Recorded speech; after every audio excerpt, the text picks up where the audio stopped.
भाजीपाला कॅरेटच्या आड लपवून वन्यजीव प्राणी व पक्ष्यांची तस्करी करणाऱ्या टोळीचा नंदुरबार स्थानिक गुन्हे शाखेने पर्दाफाश करत 3 आरोपींना अटक केली आहे।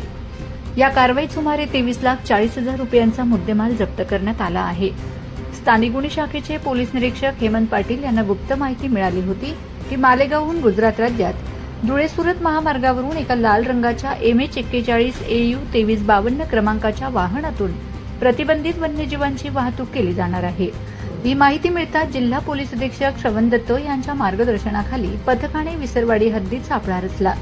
विसरवाडी पोलीस ठाणे हद्दीतील बर्डीपाडा टोलनाका येथे नाकाबंदी दरम्यान संशयित आयशर वाहन थांबवून तपासणी केली असता भाजीपाला कॅरेटच्या आड वन्य प्राणी व पक्षी लपवलेले आढळलेत। यावेळी वाहनातील तिघांना ताब्यात घेऊन चौकशी केली असता त्यांनी आपली नावे शेजाज अहमद अतिक अहमद, मोमीन मोहम्मद, मोईन समसुल हक आणि शेख सोहेल शेख अफजल कुरेशी अशी सांगितली आहेत।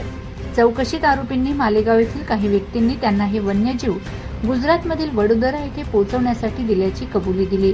या कारवाईत 5 कोल्हे, 99 अलेक्झांड्रियन जातीचे पोपट आणि 190 तीतर पक्षी जप्त करण्यात आले। सर्व वन्यजीव सुरक्षितपणे वन विभागाच्या ताब्यात देण्यात आले आहेत।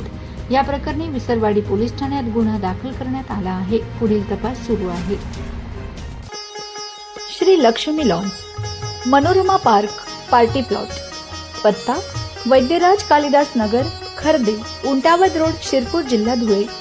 भव्य लग्न मंडप, AC रूम, बँक्वेट हॉल, प्रशस्त पार्किंग।